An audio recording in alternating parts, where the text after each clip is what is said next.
Sir Pawan Kalyan గారి 'ఉస్తాద్ భగత్ సింగ్' సంబంధించిన ఆ గ్లింప్స్‌ని నిన్న రిలీజ్ చేశారు. అయితే ఈ గ్లింప్స్‌లో చూసుకుంటే కొన్ని డైలాగ్స్ బాగా వైరల్ అవుతున్నాయి. సో పొలిటికల్ డైలాగ్స్ వైసీపీ పార్టీకి కౌంటర్ ఏసినట్టు చాలామంది చెప్తున్నారు. అయితే ఇప్పుడు దీనిపైన ట్రోల్స్ వస్తున్నాయి.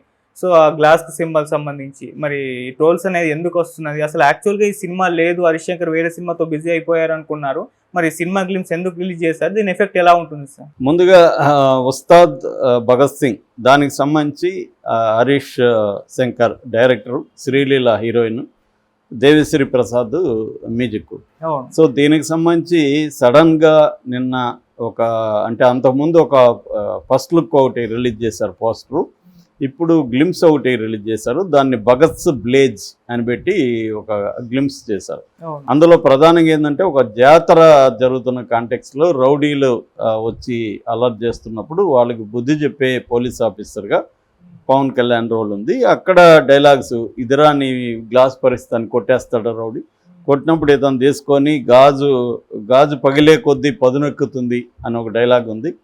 రెండోది ఖచ్చితంగా గుర్తుపెట్టుకో, గ్లాస్ అంటే సైజు కాదురా సైన్యం, కనిపించని సైన్యం అని ఈ రెండు డైలాగులు ఉన్నాయి. ఫస్ట్ ఆఫ్ ఆల్ అసలు ఈ సినిమా ఇప్పుడు రిలీజ్ లేదు, సెప్టెంబర్లో, ఎప్పుడు ఈ ఇయర్ సెప్టెంబర్లో అంటున్నారు. అది కూడా గ్యారంటీ లేదు, ఎందుకంటే అతను హరీష్ శంకర్ దీన్ని ఆపేసి రవితేజ సినిమాలో బిజీగా ఉన్నాడు. కానీ ఈ ఇయర్లో ఏ సినిమాలు కూడా రిలీజ్ అవుతాయో లేదు తెలియదు, ఎందుకంటే ఎలక్షన్ అవ్వాలి, ఎలక్షన్ అయినా పరిస్థితి ఏందో తెలియదు, ఆయన మళ్ళీ షూటింగ్లకి రావాలి. సో ఓజీ పెండింగ్లో ఉంది, ఇది పెండింగ్లో ఉంది, హరిహర వీరమల్లు పెండింగ్లో ఉంది, 3 పెండింగ్లో ఉన్నాయి. వీటి పరిస్థితి ఏమో తెలియదు. కానీ పవన్ కళ్యాణ్ ఏం ఆలోచించాడంటే వీటిని ఇప్పుడు కొద్దిగా మనం రాజకీయంగా ఉపయోగించుకోవచ్చు. ఇప్పుడు పొలిటికల్ యాడ్స్ చేస్తారు, పొలిటికల్ యాడ్స్ బదులు సినిమా యాడ్స్ చేస్తే మన అభిమానులను, కొంత నిరాశలో ఉన్నారు అభిమానులను ఉత్సాహపరచవచ్చు అనేది ప్రధాన ధ్యేయంగా కనబడుతుంది. వైసీపీ మీద కౌంటర్ల కంటే కూడా తన అభిమానులు బాగా నిరాశలో ఉన్నారు. ఎందుకంటే ముందు నుంచి కూడా ఒక ఫాల్స్ హోప్ని క్రియేట్ చేశారు చంద్రబాబు అండ్ పవన్ కళ్యాణ్ అభిమానుల్లో. చంద్రబాబు కూడా ఎక్కువ ఇంపార్టెన్స్ ఇవ్వడం, దానివల్ల అభిమానులందరూ కూడా పవన్ కళ్యాణ్ చాలా పెద్ద హీరో అని ఫీల్ అయిపోయారు. పవన్ కళ్యాణ్ కూడా నేను సీఎం అవుతాను చాలాసార్లు చెప్పడం, వీళ్ళు కూడా సీఎం అరవడం. సో నేను సీఎం అవడానికి నాకు అభ్యంతరం లేదని చెప్పడం, తర్వాత గెలిచిన తర్వాత నేను చంద్రబాబు నిర్ణయించుకుంటామని చెప్పడం, ఇలాంటి దానివల్ల ఒక ఫాల్స్ హోప్ అయితే అభిమానులు క్రియేట్ అయింది. ఫైనల్గా అది ఆ హోప్ గాజు గ్లాస్ లాగే పగిలిపోయింది. ఏమైంది, 24 తీసుకున్నారు. దాన్ని సమర్థించుకోవడం కోసం గాయత్రి మంత్రం ఇంకేదో చెప్పాడు, పోనీ అదన్నా నిలబెట్టుకున్నాడు, అది లేదు. మళ్ళీ త్యాగరాజుగా పేరెత్తి 21కి పడిపోయింది. అక్కడ 3 ఇస్తే అది 2కి పడిపోయింది. సో ఈ కాంటెక్స్ట్లో పవన్ కళ్యాణ్ బలం ఏమీ లేదు. ఈ తొక్కలో 20 కరా నువ్వు ఇన్ని డైలాగులు పేల్చావు, ఇన్ని వారాహయాత్రలు చేసావు, వాళ్ళ అభిమానులే వీడియోలు పెడుతున్నారు, సెల్ఫీ వీడియోలు. సో ఈ కాంటెక్స్లో వాళ్ళల్లో మళ్ళీ ఒక ఫాల్స్ హోప్ క్రియేట్ చేయడం కోసం పవన్ కళ్యాణ్ స్టార్ట్ అవుతున్నట్టుగా మనం అర్థం చేసుకోవచ్చు. కానీ ఎన్నిసార్లు ఫాల్స్ హోప్ క్రియేట్ చేస్తారు? నాయన పులొచ్చిలాగా పులొచ్చి అంటే 2 సార్లు నమ్ముతారు, 3వసారి నిజంగా పులొచ్చినా నమ్మరు. అలాగా నిజంగా పవన్ కళ్యాణ్కి బలం పెరిగినా ఇప్పుడు ఎవరు నమ్మే పరిస్థితిలో లేరు. ఎందుకంటే అతనే ఎప్పుడైనా కూడా మన బలాన్ని వాస్తవంగా ఉన్నదాన్ని ప్రొజెక్ట్ చేస్తే వాళ్ళని ప్రిపేర్ చేయొచ్చు. నిజానికి తనకి ఇచ్చిన సీట్లు అయితే తక్కువ కాదు, అతను బలానికి అంటే ఎక్కువే చంద్రబాబు ఇచ్చాడు, ఆ విషయంలో ఏమీ ఇది లేదు. కానీ దాన్ని ఎలా కన్విన్స్ చేస్తావు? గతంలో నేను అంత అని బిల్డప్లు ఇచ్చి ఇప్పుడు ఇదే మన బలము, మనకేం బలం లేదని చెప్తే మరి ఇన్ని రోజులు ఎందుకు మమ్మల్ని మోసం చేసావని అంటారుగా. సో ఆ రకంగా అంటున్నారు. దాన్ని నిలబెట్టడం కోసమే గాజు పగిలే కొద్దీ పదునెక్కుతుంది. దీన్ని ఎలా అన్వయిస్తున్నారంటే మీమ్స్ అండ్ ట్రోల్స్ చేసేవాళ్ళు, ఓడిపోతున్న కొద్దీ మనోడు పదునెక్కుతాడు అనమాట. అయితే ఈసారి కూడా ఓడిపో, ఇంకా పదునెక్కుతావు అని చెబుతున్నారు. అంటే ముందే హింట్ ఇస్తున్నాడు, పగిలే కొద్దీ పదునెక్కుతుందంటే ఓడిపోయే కొద్దీ పవన్ కళ్యాణ్ కూడా పదునెక్కుతాడు అనమాట. సో ఎవరైనా గెలవాలని కోరుకుంటాడు, కానీ నేను ఓడిపోయే కొద్దీ నేను పదునెక్కుతానని ఎవడు అనడు. సో అలాగా రాశాడని ఒకటి చెప్తున్నారు. రెండోది, గ్లాస్ అంటే సైజు కాదు సైన్యం అని. ఇక్కడ పవన్ కళ్యాణ్ పార్టీకి 21 ఇచ్చారు కాబట్టి అసెంబ్లీ ఎన్నికలు, ఇది సైజు మ్యాటర్ కాదు, అది ఓపెన్గా కూడా చెప్పాడు. మనకి ఎన్ని ఇచ్చారనేది ఇక్కడ ఇంపార్టెంట్ కాదు అనేది కూడా చెప్పాడు. కానీ ఎన్ని ఇచ్చారనేదే ఇప్పుడు ఇంపార్టెంట్ అయ్యింది అక్కడ. ఎందుకంటే ఎక్కువ తీసుకుంటాము, 3వ వంతు తీసుకుంటామని నమ్మించాడు కాబట్టి అది ఒకటి. రెండోది 6% ఓట్లు 2019లో వచ్చిన పార్టీకి 21 అసెంబ్లీ 3 పార్లమెంట్ అయితే 3లో 2 మిగిలాయి. 2 అయితే బీజేపీకి ఎంత వచ్చింది లాస్ట్ టైం? 0.8 వచ్చింది, 100 కంటే తక్కువ వచ్చింది. దానికేమో 6 పార్లమెంటు 10 అసెంబ్లీ. మరి దానికన్నీ వచ్చినప్పుడు జనసేనకి ఇంకా ఎక్కువ రావాలి కదా. పైగా దానికి ఇచ్చే వాటిలో కూడా తెలుగుదేశం త్యాగం చేయకుండా వీళ్ళు 4 చేయడం ఏంటి త్యాగం, 2 కలిసి అన్న ఇది జనాల్లో ఏర్పడింది. అందుకని ఈ డైలాగ్ పెట్టాడు, సైజు అనే డైలాగు. సైజు అంటే అర్థం పార్టీ సైజు, సీట్ల సైజు. సో సీట్ల సైజు తక్కువ అన్నా కూడా సైన్యం ఉందంటున్నాడు, కనిపించిన సైన్యం. ఎవరా సైన్యం?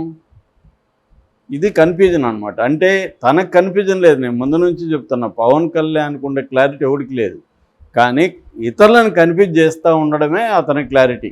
ఇతరులను కన్ఫ్యూజ్ చేస్తూ డైవర్ట్ చేస్తూ తనకి పెద్ద బలం ఉందని నమ్మిస్తూ వస్తున్నాడు. కానీ ఇది ఎల్లకాలం నడవదు.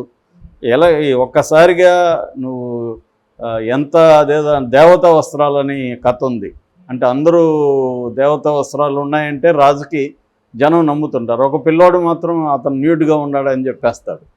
ఎందుకంటే వాడికి తెలియదు, ఏం భయపడాలని తెలియదు వాడికి. వీళ్ళందరూ భయపడి ఆయన బ్రహ్మాండంగా దేవతా వస్త్రాలు కట్టుకున్నారని నమ్ముతున్నట్టుగా చెప్తారు.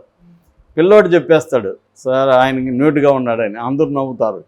అట్లా ఇతను దేవతా వస్త్రాల్లాగా కట్టుకొని నమ్మిస్తే ఎవరో ఒకరు దాన్ని తీసేస్తారు. ఆ బట్టలు ఏమి లేవురా వీడికి అని చెప్తారు. సో దాంతో ఇతను పరువు కాపాడుకోవడం కోసం, ఆ కేడర్లో ఉత్సాహాన్ని నింపడం కోసం ఈ ఉస్తాద్ ట్రైలర్ని వాడినట్టుగా మనకు అర్థమవుతుంది. ఇది ఒక రాజకీయ ఇదిగా ఉంది. సినిమాగా చూసినప్పుడు కూడా దాంట్లో ఏం కొత్తదనం ఏమి లేదు. ఆ పోలీస్ ఆఫీసర్ గెటప్, అతను లావు ఎక్కాడు మనిషి. ఈ మధ్య బయట అయితే ఇంకా ఉబ్బిపోయి అవన్నీ ఉన్నాయి. సినిమాల్లో కనీసం CGA ఇవన్నీ టూల్స్ వాడి ఈ మధ్య కొద్దిగా అందరినీ కూడా చాలా టైట్గా ఉన్నట్టు, 6 ప్యాక్ ఉన్నట్టు ఇవన్నీ క్రియేట్ అయిపోతున్నాయి. అవును. ఇంకా హీరోలు కూడా సినిమా హీరో వేరు, బయట హీరో వేరు లాగా అయిపోయింది. సో అలాగా ఇతన్ని కూడా అది కొంత చేసినా కూడా తెలిసిపోతుంది.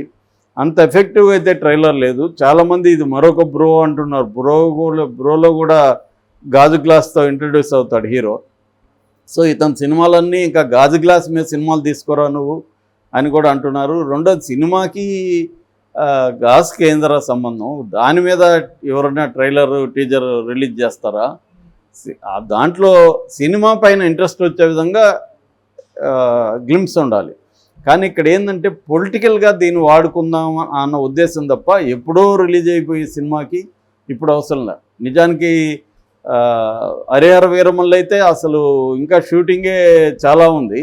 దానికే అప్పుడు రిలీజ్ చేశారు, గ్లిమ్స్లు అని, టీజర్ అని, ట్రైలర్ అని రిలీజ్ చేశారు. ఇదేంటంటే జనాలు తన నుంచి దూరం అయిపోకుండా గ్యాప్ వచ్చేస్తూ ఉంది ఒకటి.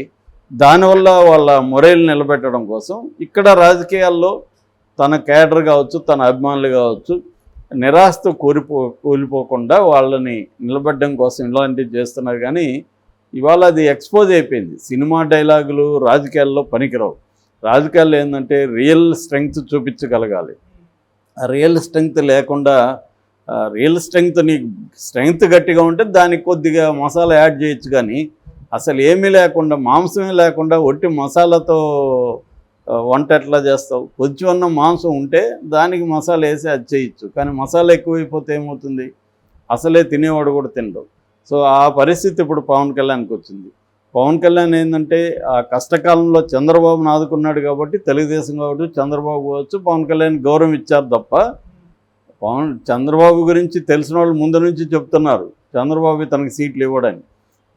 బిగినింగ్ అయితే 60-70 సీట్లు, 80 సీట్లు పవన్ కళ్యాణ్కి ఇలాగా వచ్చేది అనమాట. అప్పుడు కూడా చాలామంది చెప్పారు అంత బలం లేదు పవన్ కళ్యాణ్కి, 20 మ్యాక్సిమం 20. ఇంత తక్కువ ఇస్తారని చాలామంది ఊహించలేదు. పవన్ కళ్యాణ్ విమర్శకులు కూడా కనీసం ఒక 30 ఇస్తారు అనుకున్నారు. సో ఇప్పుడు ఆ పరువును కాపాడుకోవడం కోసం ఈ 2 డైలాగులు పెట్టాడు. పగిలిన కొద్దీ పదునెక్కుతూ ఉంటుంది, చిన్నదే కానీ దాని వెనక పెద్ద సైన్యం ఉందని. సో ఈ డైలాగులు ఒట్టి సినిమాటిక్గా ఉన్నాయి తప్ప రియల్ సిచ్యువేషన్ని ప్రజెంట్ చేసే విధంగా లేవు. మరి ఏం జరుగుతుందనేది చూడాలి.